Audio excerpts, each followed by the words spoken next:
and welcome to this Per Capita webinar featuring Fiona McLeod on her most recent essay, Easy Lies and Influence. I'll hold back my notes and show you the cover without my little coloured papers. I'm Emma Dawson. For those of you who haven't met me before, I'm the Executive Director here at Per Capita, and I'm joining you today from the lands of the Ngunnawal people of the Kulin Nation here in St Kilda. I pay my respects to their elders past and present and acknowledge their custodianship of the lands and waters on which we live over many generations, lands which were of course never ceded. And I'm sure wherever you're joining us from today, you'll join me in paying respects to those elders of your local Indigenous elders and also to any First Nations people joining us tonight. I'm really chuffed to be joined by Fiona McLeod this evening, who's written a fantastic essay, Easy Lies and Influences, in the National Interest series from Monash University Press. Fiona, as many of you know, has a long-standing interest and leadership role in issues of probity and accountability in our body politic, and also stood as a candidate at the last election for the ALP in the seat of Higgins, and had some interesting conversations with voters that we'll come to. It's a really terrific essay. If you haven't read it already, please get your hands on it. If you need to know how, you can ask us here at Per Capita and we'll direct you. But thank you all for joining us on a Monday evening. Fiona, I wanted to start by asking you, obviously this is a topic that you've spent your life being engaged in, working around. What prompted you to write the essay and what did you hope to achieve by putting it into the public sphere? You may be... Oops, rookie mistake. Thanks very much, Emma. Can I begin also by acknowledging the traditional owners, the land that each of us are meeting on. For me, that's the Wurundjeri people of the Kulin Nation. What inspired me? Look, I've been immersed over a lifetime in the work of justice as a barrister and concepts of the operation of the law, the primacy of the law as the guiding principle for governments and individuals in conducting their business, and the sense that that is the way that we create a fair and equitable society, when people observe the laws and when they are good laws. And this led me, after a period of leading the profession, where we began to be interested in issues of integrity and the emerging conversations around our failing integrity framework, by which I mean everything from whistleblowing to crime, corruption commissions, right through to police powers and all of it. I began to be interested and was invited to be appointed as chair of an organisation known as the Accountability Roundtable. And that's a body that's comprised of former judges, academics, some very senior public servants, and it's apolitical. It's on the board currently, we've got a former leader of the opposition who was John Hewson.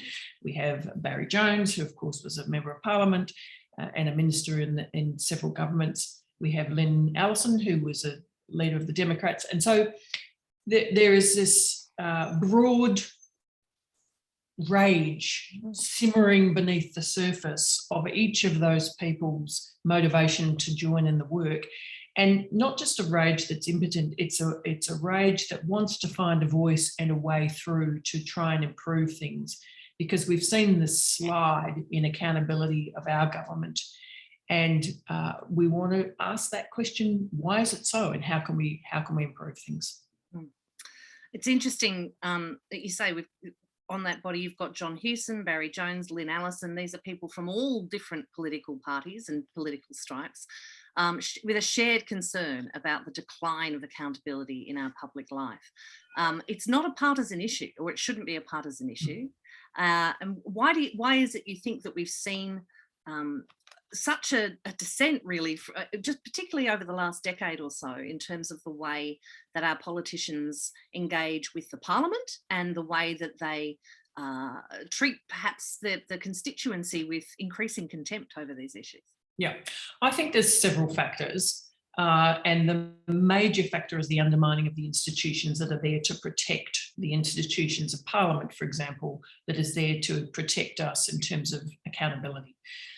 It's the rise of populism, and we have leaders like Trump demonstrating that you can lie and normalise a lie, and if you lie so often and frequently enough, we're in a state where people just can't keep up. And we're in a state of newsreels, people's attention span being 30 seconds or less on their self-selected news that they're, clickbait newsing, and they are choosing to listen to the narrative or a representation of the news that suits their own listening. So people are disengaged from credible and genuine news sources. People are believing and wanting to believe disruptors like Trump, who are normalising their experience of feeling disenfranchised and suspicious of what politicians are doing. And we're seeing those other institutions less able to hold governments to account. And I include journalists amongst those, because it's difficult to keep up with this sort of behaviour, and because we allow politicians a period of grace. Our normal mindset is to believe people in authority and to believe they want the best for us. And it takes a little while for us to work out that that's not the case. I think that's absolutely right. I want to get onto that issue of the media. We were just having a chat just before we opened up the webinar about that. Before I do, I just want to say to people, we are recording tonight's session. It will be available later. If you do have a question that you'd like to put to Fiona in about half an hour or so, please note that down in the Q&A at the bottom of your screen, and we'll make sure that we get to them, as many of them as possible.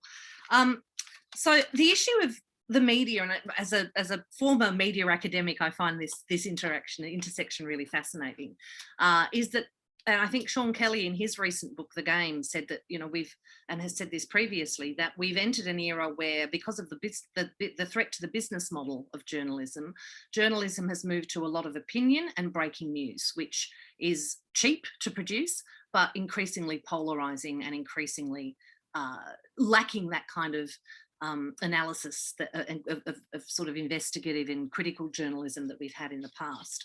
There's been a shift in Australia in recent weeks towards the attitude of dealing with the current Prime Minister's relationship with the truth, perhaps. And I note that we talked about what happened when he was overseas, and that President Macron calling out that he believed he'd lied, rather, and I don't think, I know. And that was in response to a question by an Australian journalist, Ben Cubby, who asked him quite explicitly, do you think you were lied to? I see that as quite a turning point in the media's coverage of Morrison here, in that they've almost been given permission to ask that question by a more authoritative voice than their own. It's interesting, isn't it? That sense that journalists can ask the question, although journalists like Catherine Murphy and Laura Tingle have been saying for some time now that we're being sold a story, and whether they talk about that loose relationship between the Prime Minister and the truth, or the fact that he's transactional and doesn't actually have an attachment to a policy outcome. They're using the metaphors for a lie, and until Macron just called it out the way he did, it's sort of not just for journalists, but for the opposition too, sort of lit the fuse, and the way they went, it's like, right, okay, we've got permission to call it as we see it, which is that this guy just doesn't tell us the truth. And as you say, and you talk in your essay a lot about Donald Trump's propensity to lie with ease and with relish in a way, and how long it took the media and the body politic really to get their heads around that, and to stop treating everything he said with the natural authority that was due to the presidency. Well, it's a difficult path to lead, because when you call someone a liar, you alienate all those people who believe that person, right? And you actually need to persuade some of those people to come to your side. So you can say, you promised this, you delivered that, you announced this, you did something else. Electric vehicles, you said this. And he says, no, I didn't. Yes, you did. Here are the 10 examples. So you want to persuade without berating, because the more polarised you are, the more, well, first of all, toxic the workplace is that you're going to work in as a politician. But secondly, the more difficult it is to bring those people on board. And I think what we're seeing, and I was listening to a podcast last week about Bucks County, Philadelphia, where there has been a takeover of school boards by Republican PACs who are supporting what they call parental authority over the school's right to require students to wear masks. So this is an area where there was rampant COVID.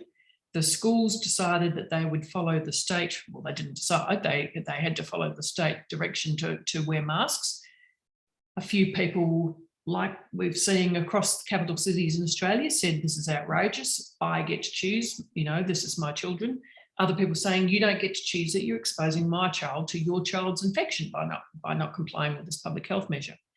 But very interesting at this grassroots level, building a body of discontent into a new potential political force. Extraordinary. And when you realise that it's happening at a micro level all across different communities, generating a sense of commonality between people, as we saw in the Melbourne process, people who want to support the 14th Amendment, right? Okay, people who are anti-vax, people who are QAnon, people who are anti-Dan Andrews just because, people who might have lost their jobs, people who are health workers and want to choose to be able to hold a job without choice, and people who are sort of anti-science. So there's this loose coalition of people, and they've been mobilised into a potentially very powerful force. And the one thing that unites them is sort of anti-government sentiment. So I think the Republican model has been copied to a degree by those who are interfering in our politics and those who are conducting our politics here in Australia. And that's what we're seeing. We're seeing this sort of anti-government protest building and being harnessed as a way of mobilising people who formerly weren't very active in politics at all. We've seen how the end point of that plays out in the US, right, with the insurrection on the 6th of January. Yeah. And yet we seem to be, if anything, entering a time now where certain politicians in our government are, rather than seeking to step back from that, but rather to encourage it and to foment those voices of dissent and that division, and the feeling of by those people that they are ill-served by the mainstream, by government, and that they should seek solutions elsewhere. It's always the calculation. Where are the votes? Yeah. It's always the calculation. And if the calculation is by telling these people what they're doing is terrible, by making death threats to politicians and things, I'll alienate them and they'll go off to Shooters and Fishers or One Nation or Club Palmer or someone else, and they may not come back to me. So that's the calculation. Whereas the people who I am going to outrage by not saying these things, well, they wouldn't vote for me anyway. Yeah. And I think what's interesting to me, though, is that's always been a feature of our politics. We've always had the renegades and the outliers on the far left and the far right. But it's the first time in my memory that a Prime Minister has so explicitly joined that fray. We've had certainly dog whistling under the Howard government, and Tony Abbott probably went further than others. But the Prime Minister in the last few weeks almost seemed quite defiant about that division. So he's astonishingly, in a move that's reminiscent of Donald Trump or Joe Bjelke-Petersen, made a direct attack on the integrity and processes of the New South Wales ICAC, and at the same time is calling the mantra of the rule of law. So he's using phrases deliberately that clothe what he's saying with some sort of respectability, but he's blatantly seeking to trade on the popularity of the former Premier. He's even lied that she was forced to resign. I mean, she resigned knowing what was coming, and no doubt figuring into Morrison's calculation is that voters who care about transparency are a smaller number. Those who those who care that he's beating up on a very eminent jurist are probably a bunch of lawyers, and they're softy lefties anyway, so who cares? And they won't vote for him. So that's a deliberate, I'm going to win by appealing to Western Sydney. That's what I'm doing. That's who likes Gladys. So that's the calculation. And it's cynical, but it's shocking, because I've never heard the rule of law called into aid of such corrupt statements, really. No, it is quite staggering. And I think it's interesting to me about where, and you mentioned Catherine Murphy and Laura Tingle earlier. I think both of them have been particularly adept at identifying who the Prime Minister's appealing to at any one time. As Catherine said, it's blokes who might vote Labor, and yet the seats that are safe, traditional Liberal seats are, I would think, more likely not to respond to that. But you found, and you say in your essay when you were running for Higgins, that you were quite surprised, door knocking in that electorate, which is very wealthy, highly educated, that there was a sense of, well, that's just the way it is about these issues from a lot of voters, and that really surprised you. It surprises me. It did surprise me that people were angry about Malcolm Turnbull being rolled, but in the end looked at Bill Shorten and thought, oh, well, they're all the same. Or that they looked and said, Morrison's not a known quantity, so we are more comfortable with him than somebody who's been painted for years as, in a particular way. So it did surprise me. And the sense of resignation is what really shocked me, is that people sort of shrugged and said, well, this is politics and, how can we expect any better? And that's a highly educated, one of the wealthiest electorates in the country. They're the people who are supposed to know about what's going on in politics and to want to engage with it. But the sense of resignation did really shock me. Yeah. Do you think, and as you say, that was partly they were weighing up the two candidates for Prime Minister? One of them was known, one of them was largely unknown. Do you think that will have changed 3 years on, as we're seeing this independence, the voices of movement in a lot of these seats running specifically on issues of integrity? I am very glad that the independents, many of them, and their voices supporting groups have picked integrity along with climate change as two of their sort of key issues that they're running on, because that gives it a real prominence in an election campaign and a real prospect that the Prime Minister will be forced to, say, okay, well, we better produce this bill, otherwise we're going to get hammered about not producing it. Although I still don't reckon he will. So that's the bill for the Commonwealth Integrity Commission that they say they've drafted and is ready to go. So I look at an electorate like that, and I think that they will have realised that they probably like their incumbents and they might feel an affinity with that person. They might think that they've marked themselves out as some sort of moderate. But the truth is that you vote for a moderate like that and you have the Nationals dictating climate change policy. You vote for a moderate like that and you have the Queensland Nationals dictating, anti-vax laws, overriding state laws or whatever it may be. And so they've had to get more assertive over the last month or so, but pressing their own moderate agenda to demonstrate to the electorate that they're really what they say they are. But it's been ineffective, as we've seen. So the electorate, I think, will be wise enough to see that, and whether they accept that this person who they voted for is a good person who's at least within the party room trying to make a change, or whether they say the only thing we can do is change the government. I don't know, it remains to be seen. But if the polls are right, they're going to lose. So. Yeah. No, it's interesting though that, and you say elsewhere in your book, in your essay, I think a culture prevails in Australia that assumes decision making can be exercised for political purposes if it coincides with a reasonable justification of need. And that seems to sort of be connected to that view in the community that, well, yes, they're self-interested, but they're always going to be self-interested. So as long as they sort of produce some justification for what they're doing, we'll cop it. Yeah, so let's take sports rorts, for example. Yeah, let's move on. Sports rorts, we know, was unconstitutional. And for those who aren't lawyers, what that means is the Commonwealth can only do something, can only exercise a power under the Constitution if it has an express basis to exercise that power, or it's a necessary incident of those powers it's been given. So entering into treaties, for example, only the Commonwealth can do that because it's obligation. And recently we've seen the federal government trying to walk all over Belt 1 Road and other deals between states and foreign powers. So when you come to something like sports rorts, the Commonwealth has no business providing funding to build changing rooms. Yeah. Now, they tried to say they're for women, so therefore you might get a way in through the foreign affairs powers because we've signed up to CEDAW and that supports women and, this is a women's participation measure. No, the Commonwealth has no business being there. Then you have the law, and these acts are unlawful because the minister herself had no power to do what she was asserting she could do.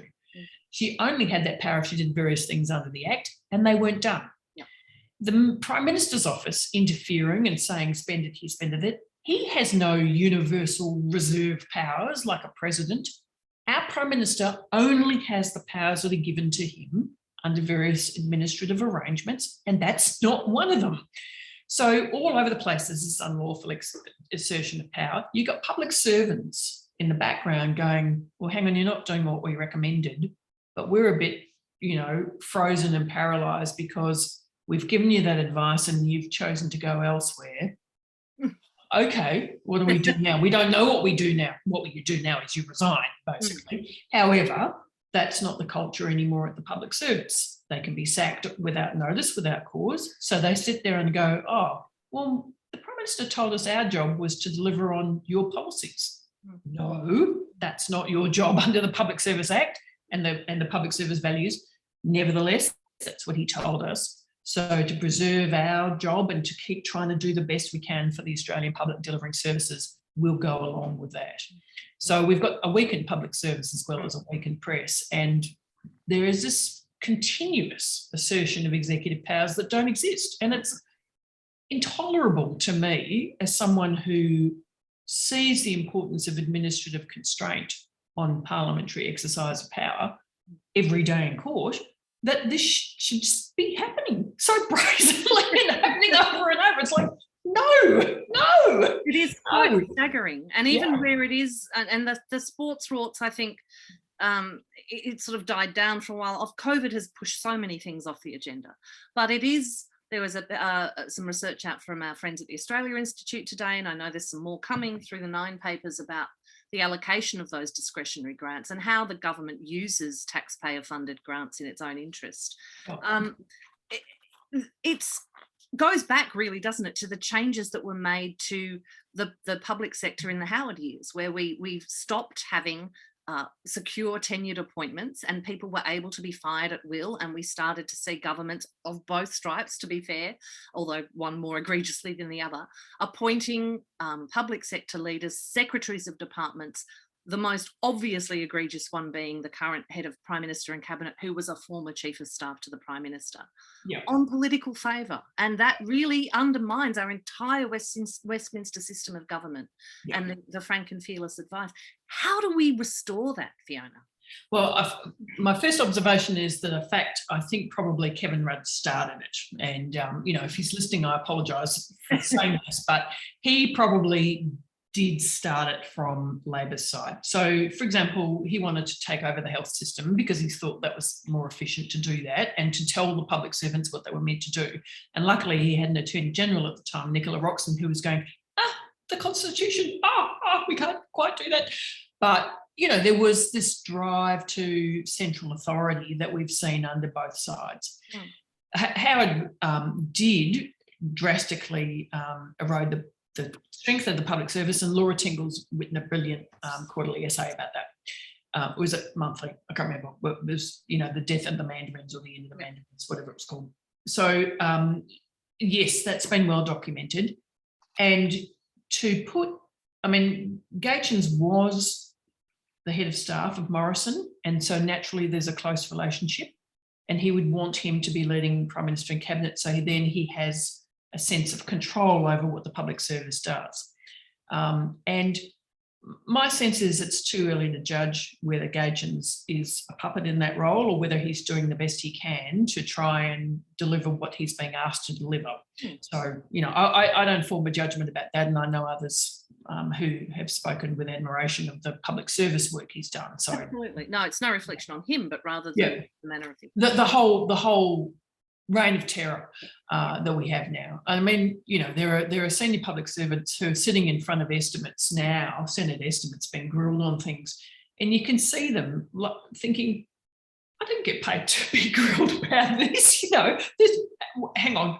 And you can see them thinking, why am I defending this crap? And the decent and strong ones will say, I've given my advice, it's a matter for them. That's right.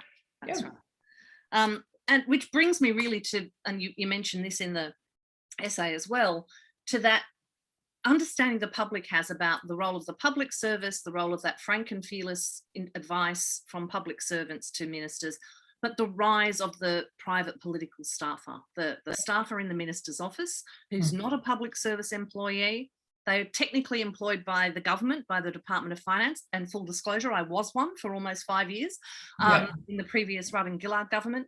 But the lack of accountability and the increasing involvement of those staffers in really political decision making, which with a lack of accountability through their minister to the Parliament. I thought you made that point really well in your essay.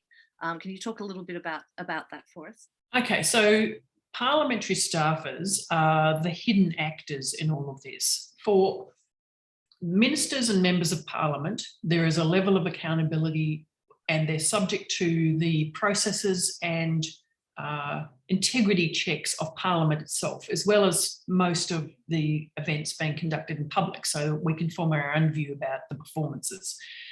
Minister staff currently assert a protection against accountability by refusing to attend to give evidence to parliamentary inquiries and committees. And they do that on the basis of what they assert is a principle called the McMullen principle, a principle that McMullen himself has said, oh, I never meant it to mean that. But that is essentially that these unelected, unaccountable individuals who might have no life experience, they might have a lot, probably doesn't matter, but they say, I cannot be held to account for my conduct within a minister's office. And in recent years, we saw Michaelia Cash blame a staffer within her office for leaking information about the AFP raid on the AWU and tipping off the press that this was going to happen, and the press were there before the police arrived to serve those proceedings and raid the headquarters. Obviously very good media for, the then Minister, now Attorney General. So she blamed a staffer within her office and the staff has moved sideways, but there is no questioning of him, there is no charging of him, there is no accountability of the minister for his conduct. And Angus Taylor's another example with his letter asserting, this letter wrongfully making assertions against the the Sydney Lord Mayor, Clover Moore, about, expenditure on trips and so on. I have to say, at a time, it turned out that these lies were being said about the spending on travel, that Angus's wife was interested in being a candidate for the very job that he was slurring about. So it was just an extraordinary murky situation that, was a shocking abuse of his own office. What happens? Somebody says, I downloaded it from the internet, that information.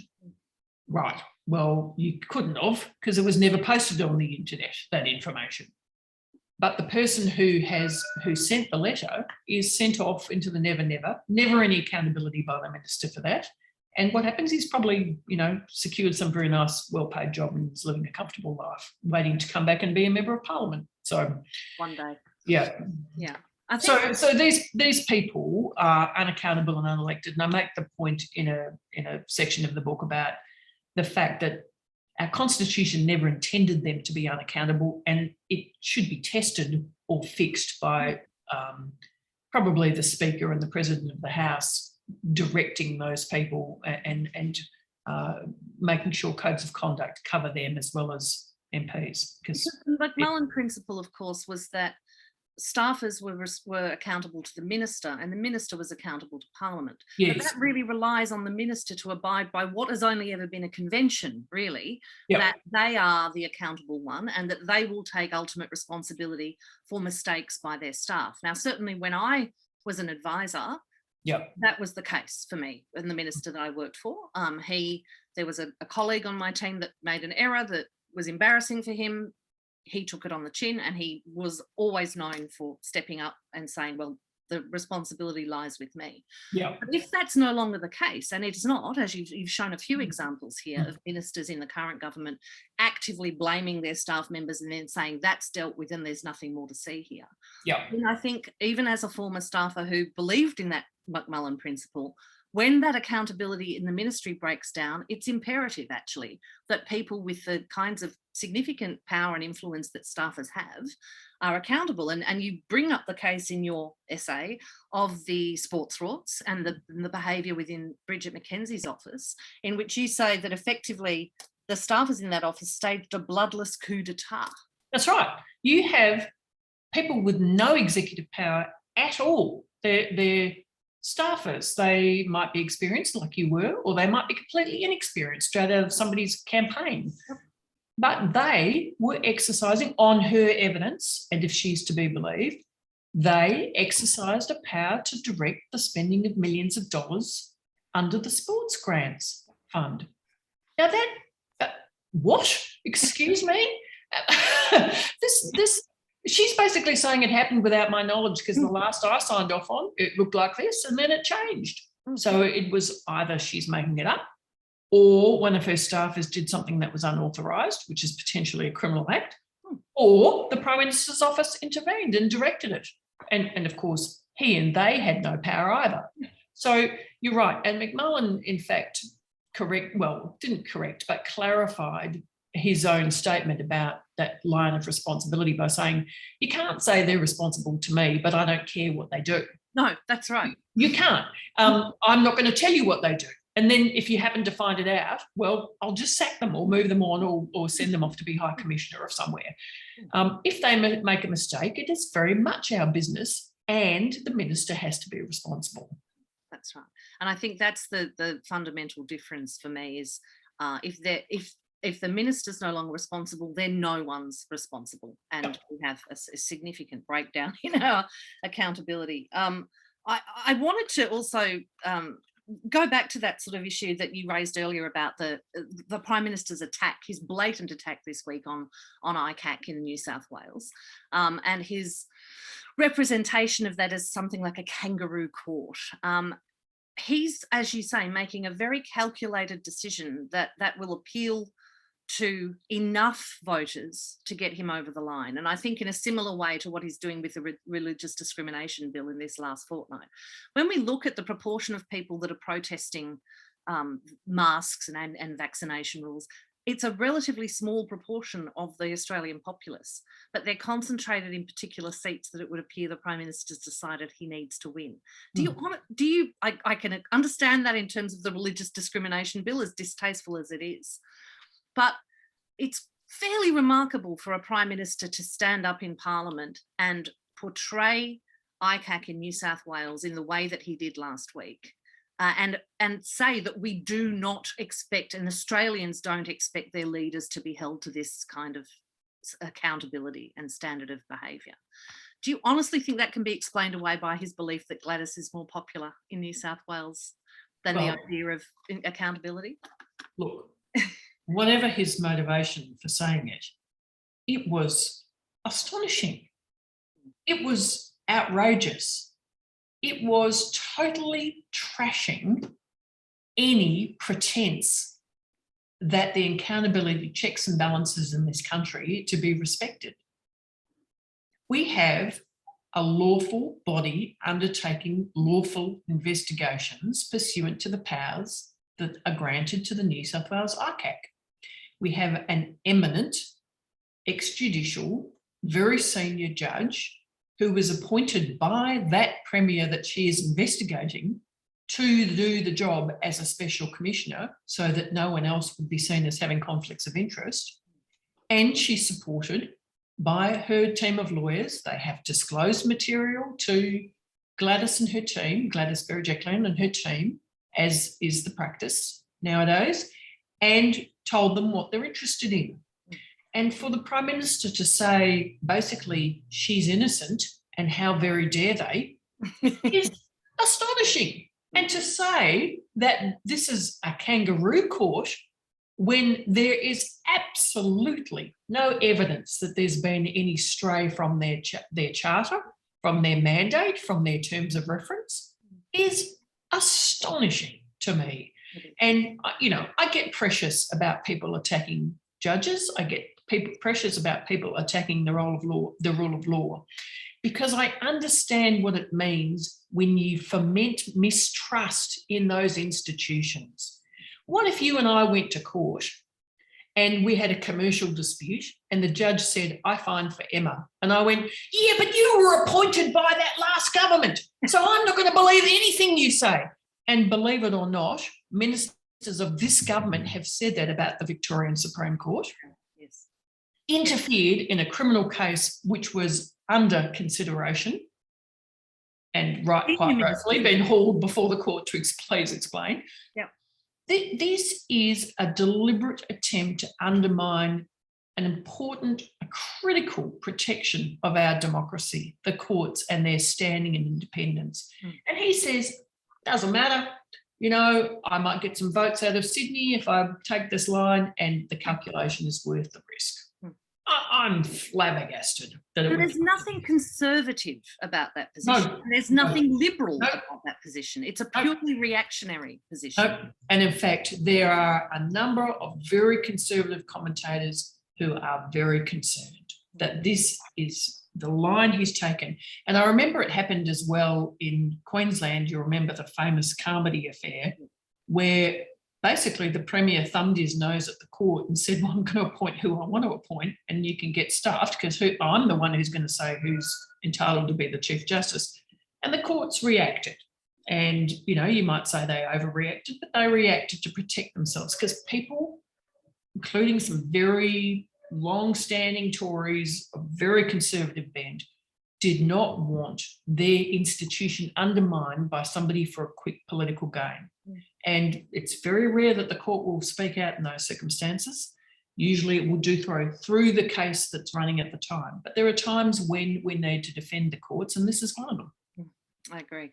One of the things I'm enjoying most about this conversation, Fiona, is that we're talking about political corruption and malfeasance from the point of the principle and the importance of that for our democratic institutions, because where it is covered and discussed in the mainstream and in the media, it tends to be focused on money, on the waste of money, on the rorting of funds, as if that's all that matters, or all that we can expect the Australian people to get agitated about is the waste of money. Whereas to me, it is very concerning that governments are pork barrelling billions of dollars for electoral fortunes of public money. But it's not the expenditure that's the problem, but the misuse of public funds. And the staggering comment by Gladys Berejiklian before she was hauled before ICAC that, well, all governments sort of, it's part of the political process to pork barrel, right? That's become such a kind of accepted, like I said at the beginning, we're kind of like that, the frog in the pot of water, and it's got hotter and hotter. There's only a few of us that still seem to be concerned about that. How do we break that through that concern to say this isn't just about wasting money, it's about actually the destruction of our democratic institutions and the destruction of our system of government? We've touched on something really important there, which I think contributes to people's inability to navigate the issues as to why we need the whole framework strengthened, not just, you know, a National Integrity Commission, but all the checks and balances.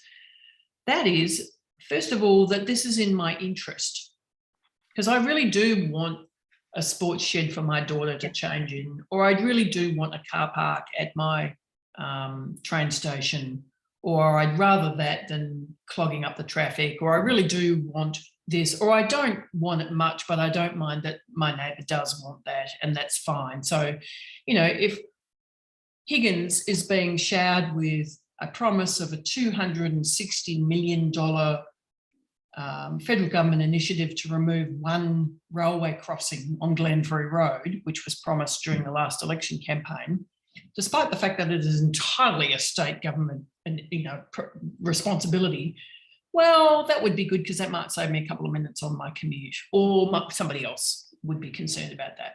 So there is that self-interest that motivates people, and their disengagement from politics generally. I mean, I assume people are here tonight because they're interested in the issue rather than being disengaged. But we do have that sense of, how do I actually change this so that it is an issue that politicians know they have to be responsive to? And you'll see, for example, in Higgins, that Katie Allen has come out and said, oh, I think there should be public hearings. So she's already hedging a little bit to create a bit of distance between herself and, you know, there are other Liberals who are sort of taking the same path, saying, well, we think that our model could be improved, and the Attorney General's trying to, you know, avoid presenting a bill, but also trying to navigate those pressures. So it's really interesting. There's the self-interest factor, there's the disengagement or paralysis factor, there's the sense that everybody does it. And I think we all instinctively know that politicians are beholden to self-interest. It's not just, I want to buy marginal seats, I want to buy votes in marginal seats, but it's, you use the word favouritism. I want to reward those people who are contributing to my campaign. So if they happen to be giving me multi-millions of dollars and what they want is access to a new gas and oil field, knock yourselves out, fantastic, because that means more money for the campaign coffers. And the reality is, every candidate for election, whatever party, no matter how big, no matter how small, every candidate needs money the day they stand to put up their call flutes and print their how to vote cards. Everybody does it. And the system at the moment requires that we have some limited public funding based on the outcome of the last election. Otherwise, you're on your own. So, as difficult as it is, the current system does not support the disconnect between campaign contribution and good policy. There's no protection buffer in there, and there's not even any real-time disclosure requirement. So you can be funneling money to somebody and nobody finds out till the AEC return is put in a year later. And yet this culture of cynicism about politics, of distrust in politicians, of the view that they all do this, they're all self-interested, actively works against what could be some of the solutions to these problems, which are to publicly fund election campaigns and to provide more public money. And the other one that I often bring up, and I'm routinely shouted down on this, is that the abolishment of the parliamentary pension has meant now that many politicians, unless they come from money themselves, have an eye on the next career, have an eye on what they're going to do afterwards. And the point of a parliamentary pension was so that that wouldn't happen. They would feel able to make. So when... Although we do have people now taking parliamentary pensions and very health six, 7 figure, salaries. Pay packets, exactly. Those ones that were caught, that got in before 2004. Yeah, exactly. My former boss is amongst them, I think, but we won't hold that against him on this forum. But I think one of the challenges for me is the populist movement that's propelling this kind of breakdown in the civics of our institutions also works against us addressing it through public means. I think that's a really good point. And you look at a couple of critical issues that Australia is trying to grapple with at the moment. The truthful telling of our history, including the painful, shameful episodes of our colonial past. We can't have a rational discussion about how to address that because it's instantly polarised into some sort of ideological warfare. We all know we have to grapple with this and move on, and we want to do so in a way that's sensitive to our First Nations peoples and deliver them a genuine ability to participate in our democracy, which is not what they have now. But on the other side, you have this sort of insistence, this culture war and this insistence on whitewashing or ignoring the need for a truthful reckoning. Climate change is another critical one. How can we be in the position that we have in this plan from government, which is not a plan, 2 buried carbon taxes, which are not called taxes, prices on carbon, which are built into this plan, and basically a reliance on what's already happening or subsidies to fossil fuel to meet our targets. And our targets are on track for a 3-degree global warming, if that's what the world produces. So it's just insane to me that human beings, that we are incapable of working our way through this. And the reason is it's been politicised, and ever since Abbott had success in terms of rolling Turnbull and then winning an election on the issue, the big tax issue, we can't grapple with climate change. It's astonishing.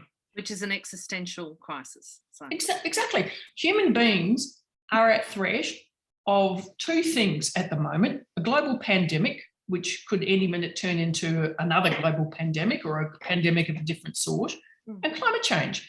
And then there are all these other sort of lower order threats, but they're bubbling away, which might take out our banking system through cyber security attacks or, whatever. But we're more likely to face climate change impacts than armed conflict in Australia.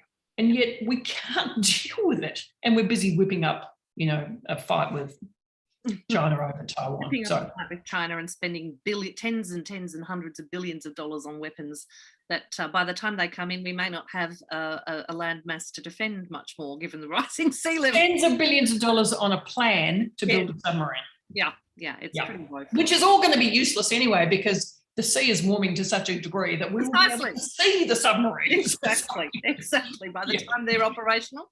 Look, we could keep this up all day, but there are a few questions from our audience that I'd like to get to.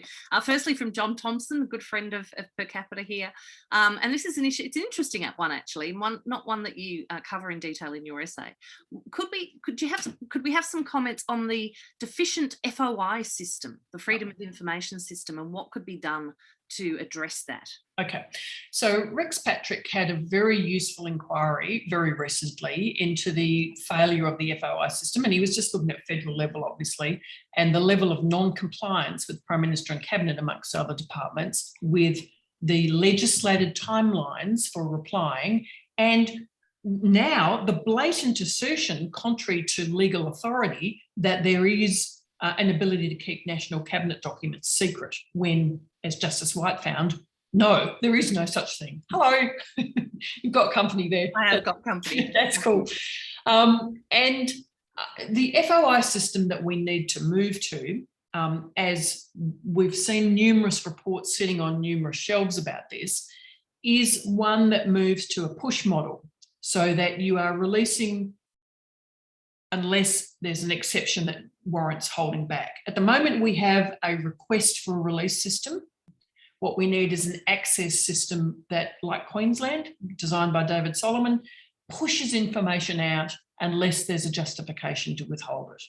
And the national secrecy, the claims of secrecy over the National Cabinet, and the bill that government presented now, what is it, that's gone off to committee a month or so ago, we gave evidence in front of that's another absurd piece of legislation, which basically says National Cabinet, which is an intergovernmental meeting where each member of that meeting owes an obligation to the voters of his or her own state or territory, is bound by some sort of cabinet loyalty to every other minister who's at that meeting, and therefore can't disclose information. It's just a nonsense, a complete nonsense.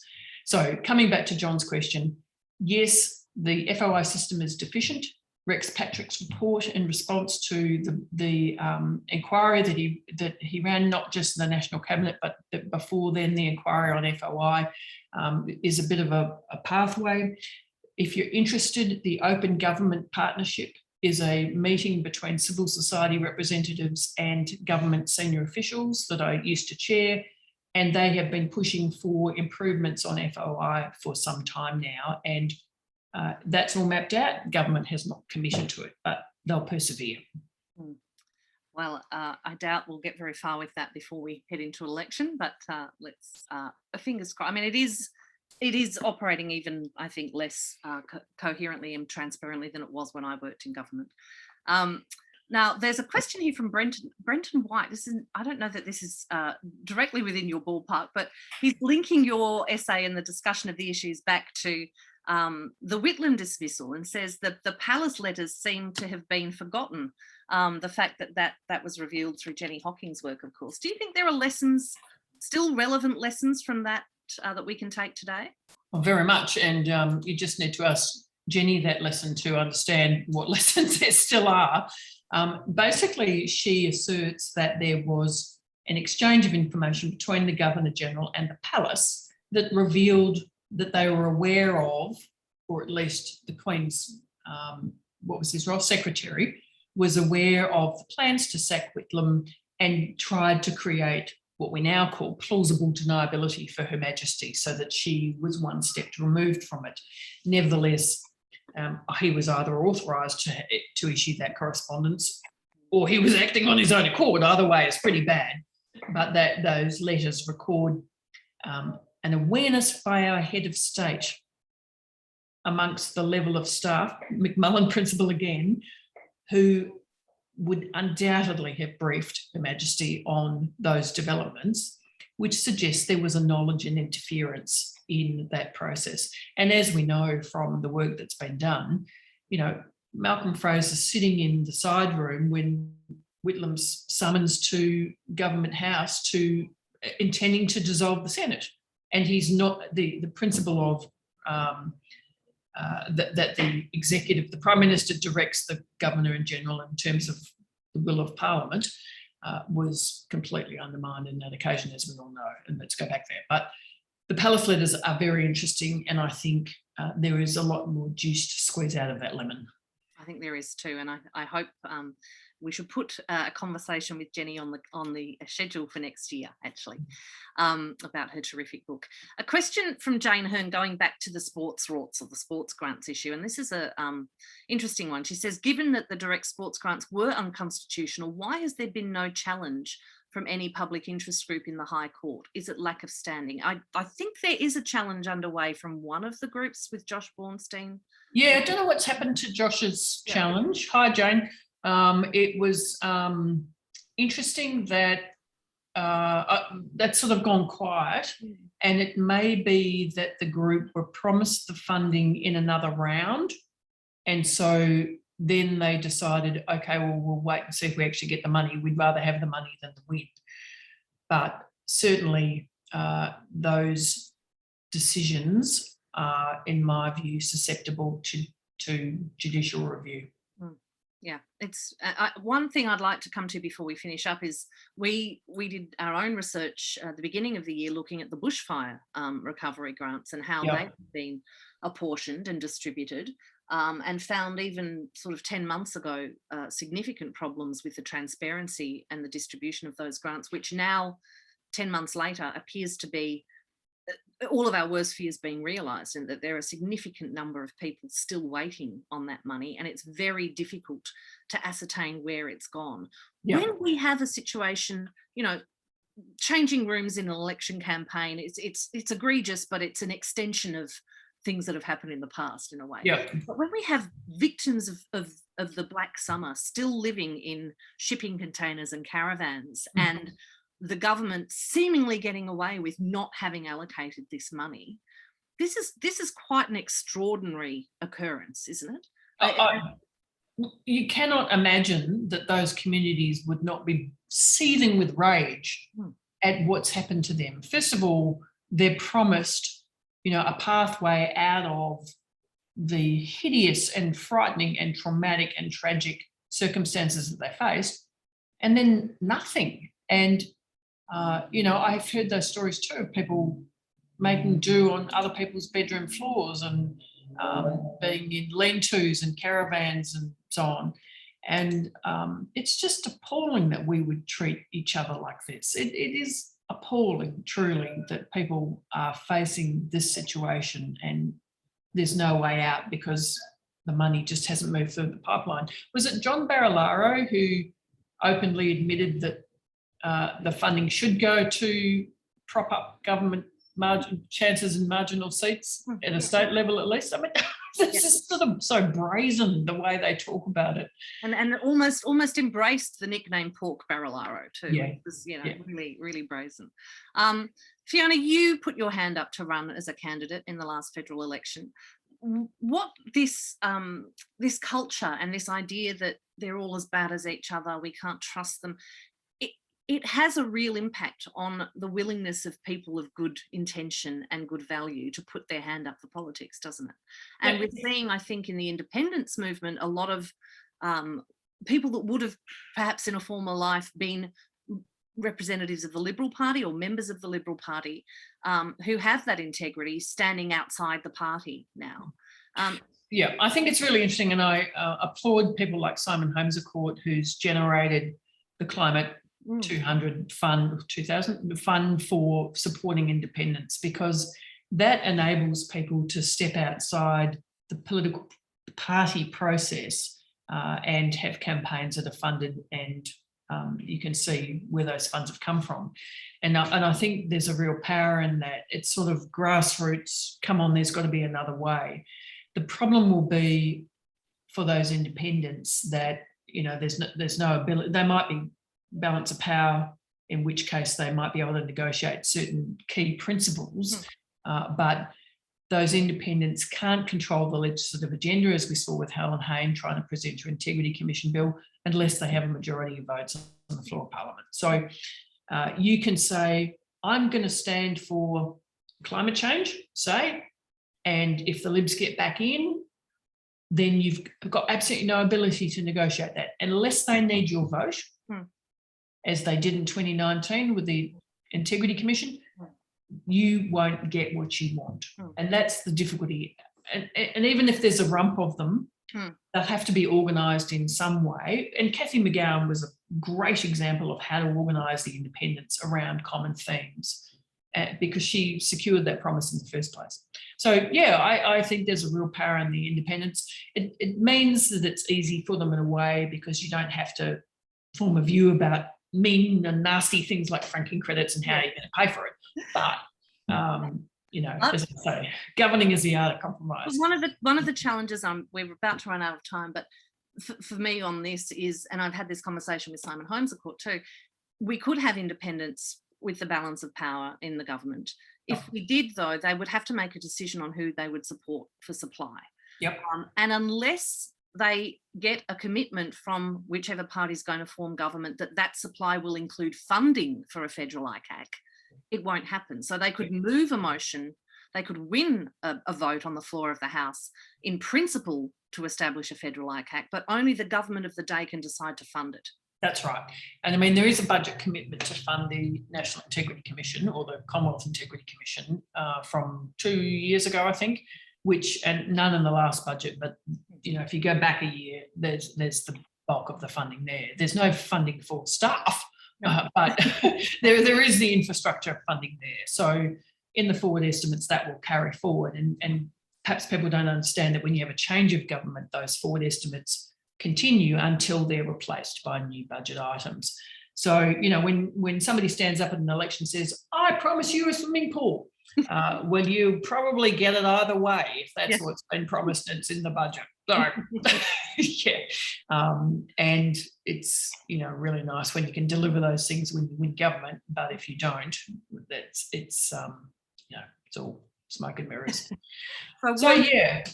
One last question. It's a bit of a wrapping everything up question from Blaze in our Q&A. Is it just too much to ask that our politicians from all levels of government be beyond reproach? Yeah. Well, look, it doesn't matter what framework you put around accountability. It doesn't matter how many National Integrity Commissions you have. It doesn't matter what whistleblower laws you have, how powerful your police are, how powerful your public servants are. Unless you have members of parliament who are prepared to adhere to the principle that governing is a matter of public trust, not the pursuit of personal interest, then you will see these issues arising again and again. And that solemn promise of candidates for election to act in the public trust is the most important principle. So I think this is a really good question. Do you promise to always act honestly and in the public interest and according to law? Right? It's pretty simple, really, and people will say yes, but you're entitled to remind people that that's why they're there. They're there for us. They're not there for them. So there you go, everyone, during the election campaign, which is almost certainly going to kick off in early April for May. If someone knocks on your door, ask them that question. I think it's an excellent one from Fiona. Fiona, thank you. And I do hope that we will one day see you in our parliament. You would be an absolute asset to our parliament. And thank you for all of your work in this space. It's a really accessible essay for everyone that's interested in these issues. It's an easy read. It's an engaging read. It's a read it in one sitting essay, and it really captures a lot of the challenges that we're really grappling with at the moment. So thank you so much. Thanks, Emma. I think if everybody here bought 5 copies, I'd earn about $2. So. Yes, no, you're not in it for the money. Absolutely not. But thank you very much again. And thank you all for joining us on this Monday evening. Our next webinar is Wednesday week, the 8th of December at lunchtime.